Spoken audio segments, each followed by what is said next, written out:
Bonjour, bienvenue dans cette partie du cours sur les grilles en Bootstrap. Bootstrap dispose d'un système de grilles qui facilite le positionnement des éléments au sein de nos pages web. Alors, il faut noter qu'une grille est composée d'un container et à l'intérieur du container, on peut mettre des lignes et des colonnes. Alors, pour créer une ligne au sein de notre container, on utilise des éléments de structuration HTML que vous connaissez déjà sans doute. Et on lui donne une classe qui a une valeur row.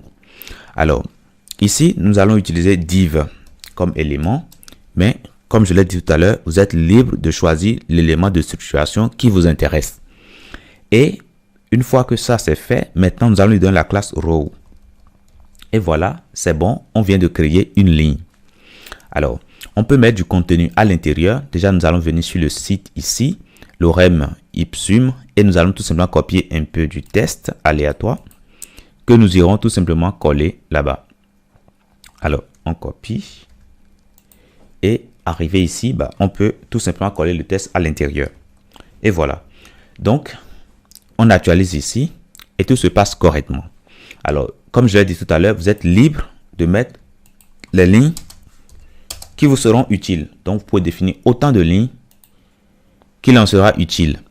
Alors, une fois que c'est bon, déjà, vous allez regarder au niveau de l'aperçu, vous voyez que chaque élément tient sur une ligne, vous voyez. Alors, parfois, on a besoin, dans notre mise en page, de mettre plusieurs éléments sur la même ligne. C'est-à-dire de mettre les éléments horizontalement. Et dans ce cas, on a besoin alors des colonnes. Alors, pour créer une colonne en Bootstrap, on utilise déjà un élément de structuration et on lui donne une classe call. Et donc la classe call permet de spécifier à Bootstrap qu'on veut créer une colonne. Alors je suppose que dans notre première ligne ici, nous voulons peut-être créer une colonne.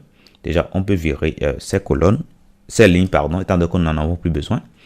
Et ici par exemple, nous allons tout simplement créer une colonne. Et nous avons dit que pour le faire, on met un élément de structuration. Ici nous allons choisir l'élément P. Et la classe, nous allons le donner la valeur call, comme ça. Et là, on va lui donner maintenant des éléments à l'intérieur. Et là aussi, une fois encore, vous êtes libre de mettre ce que vous voulez. Ça peut être une image, ça peut être tout ce que vous voulez. Ça peut être des barres de navigation, du test, etc., etc. Donc, nous allons le mettre. Et une fois que ça, c'est fait, alors, nous allons mettre tout simplement le test aléatoire que nous allons simplement copier ici. Et nous allons le mettre à l'intérieur. Alors, une fois que ça c'est fait, on peut mettre plusieurs colonnes. Ici, on va en mettre 3. Lorsque nous allons actualiser ici, qu'est-ce qui va se passer? On voit que nos éléments restent bien sûr la même ligne, mais restent sur des colonnes différentes. Vous voyez? Alors, on peut déjà mettre ici tout simplement un style pour que cela soit bien visible. Style P. Nous allons lui attribuer une bordure. Border. Un pixel solide. Et puis red. Donc déjà, lorsqu'on va actualiser ici, on voit bien que nos éléments restent bien sur la même ligne, mais sur des colonnes différentes. Alors, je tiens aussi à faire une précision. En Bootstrap, les lignes sont composées de 12 unités de colonnes. Donc ici, quand vous mettez peut-être les colonnes et vous ne spécifiez pas le nombre d'unités à utiliser, évidemment, les colonnes se partagent de manière équitable les 12 unités disponibles. Maintenant, on peut aller loin et dire maintenant, au lieu de donner les 12 unités, au lieu de partager les 12 unités disponibles, on veut donner peut-être 5 unités au premier élément. Et dans ce cas, on met tiret et on met 5. On veut donner peut-être, disons, 4 unités au deuxième élément. Et on veut donner peut-être 3 unités au troisième élément. C'est-à-dire aux troisième colonne de notre ligne. Alors, lorsque nous allons actualiser ici, qu'est-ce qui va se passer? On voit qu'il y a automatiquement un changement des largeurs de nos colonnes. Donc, voilà comment aussi on peut personnaliser le nombre d'unités qu'on veut attribuer à chaque colonne. Maintenant, il faut absolument que la somme des unités fasse bien 12. Si c'est en dessus de 12, eh bien, ça ne va pas bien marcher. Imaginez peut-être que ici, au lieu de mettre 3, ben, on mettait peut-être 5 par exemple. Qu'est-ce qui va se passer? On actualise et voilà, vous voyez, l'élément, parce que déjà, les deux là occupent déjà 9 unités. Et donc, quand on va compter 5 ici, le 5 ne peut pas tenir sur la ligne, c'est-à-dire sur le nombre d'unités qui reste. Donc, automatiquement, l'élément vient dans une nouvelle ligne ici. Vous voyez, bien évidemment, c'est dans la même row que nous avons ici, mais ça n'arrive plus vraiment à rester sur la même ligne et ça vient tout simplement dans une nouvelle ligne. Donc, voilà comment on peut spécifier. Alors, déjà, nous allons rétablir ici pour que tout puisse bien rester sur la même ligne. Voilà. Maintenant, qu'est-ce qui se passe lorsqu'on regarde sur les écrans de taille très petite? On regarde ça déjà ici sur téléphone ici. Voilà, téléphone ici. On voit que les éléments sont restés, c'est-à-dire la mise en page est restée telle quelle. Vous voyez, ça n'a pas changé.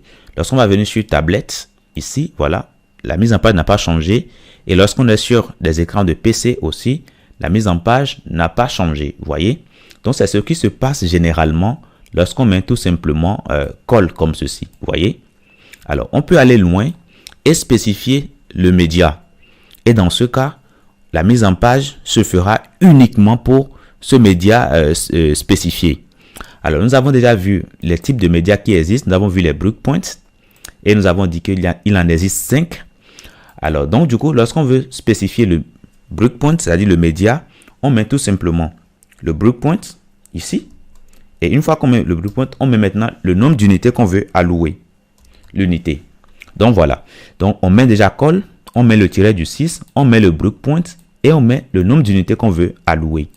Alors, je suppose peut-être qu'on veut définir une mise en page pour les médias MD et plus. Alors, donc ça veut dire qu'on va simplement mettre ici MD.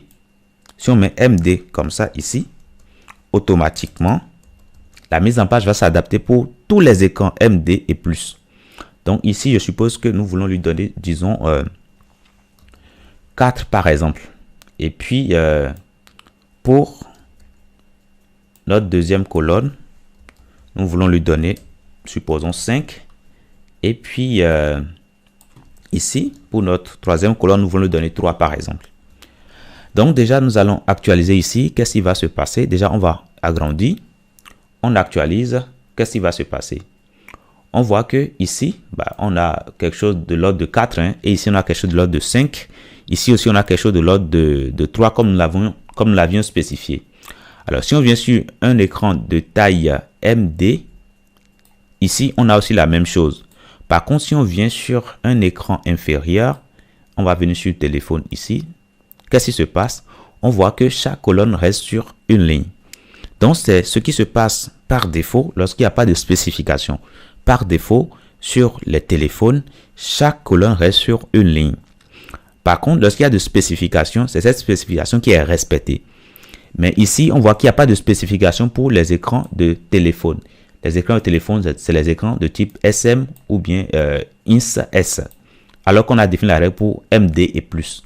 Donc, c'est pourquoi au niveau des téléphones, on voit que chaque colonne reste sur une ligne.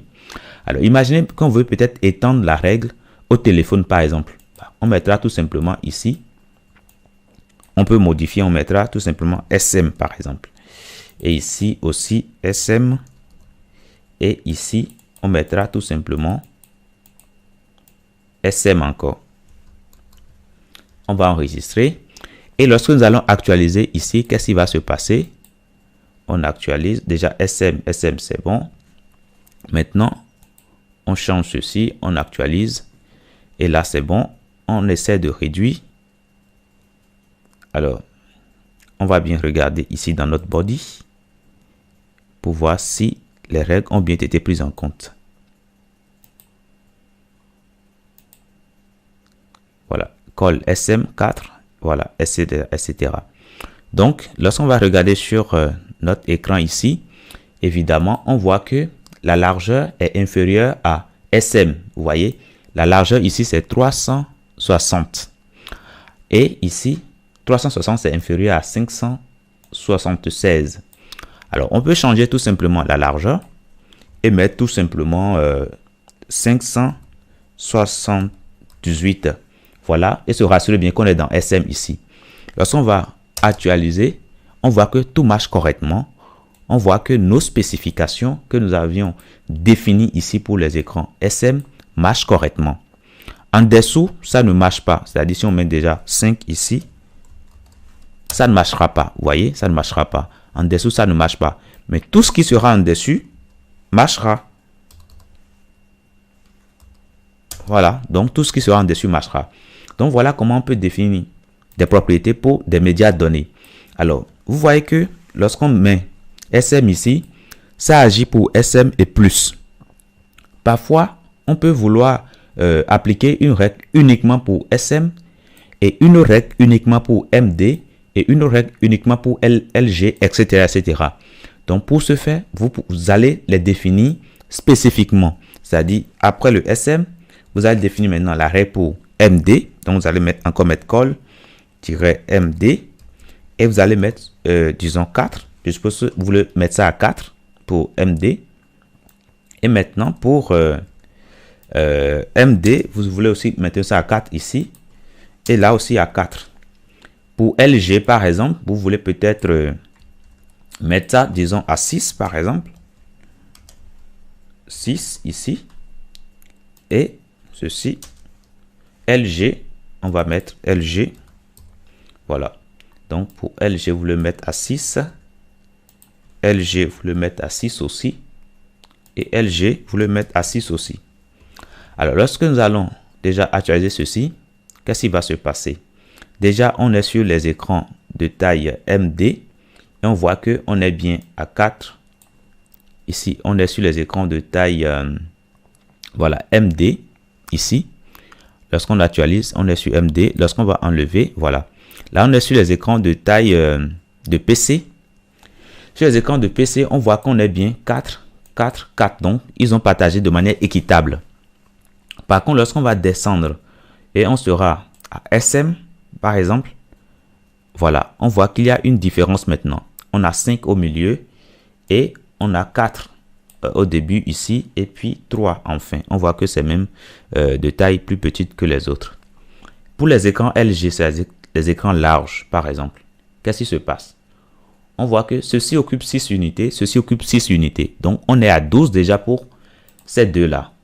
Pour ces deux-là, on est déjà à 12 pour le LG. Donc, ça veut dire que le LG qui va suivre viendra sur une nouvelle ligne. Et on voit que ça marche correctement. Donc, déjà, voilà comment on peut spécifier les propriétés pour les médias. Vous voyez? Et donc, à chaque taille de média, automatiquement, l'affichage change, etc., etc.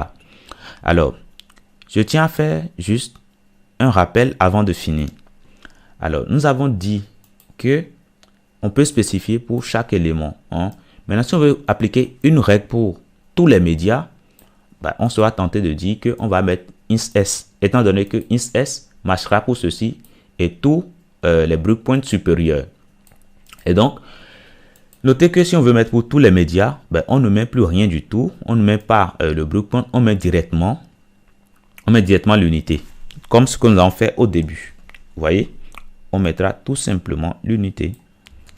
Et donc, du coup, lorsque nous allons tout simplement essayer de rafraîchir, eh bien, ça aura, voilà, ça va partager équitablement la largeur disponible, c'est-à-dire le nombre d'unités disponibles, quel que soit le média. Donc, voilà. Donc, voilà ce que je tenais à vous dire sur cette partie. N'hésitez surtout pas de reprendre. Et une fois encore, vous pouvez mettre autant de lignes que vous voulez et autant de colonnes. N'hésitez surtout pas de reprendre tout ceci et vous allez voir que ce serait très facile. Vous pouvez mettre des images peut-être à l'intérieur, donc c'est vous qui voyez. Donc, je vous dis déjà merci pour cette partie et à très bientôt dans la prochaine.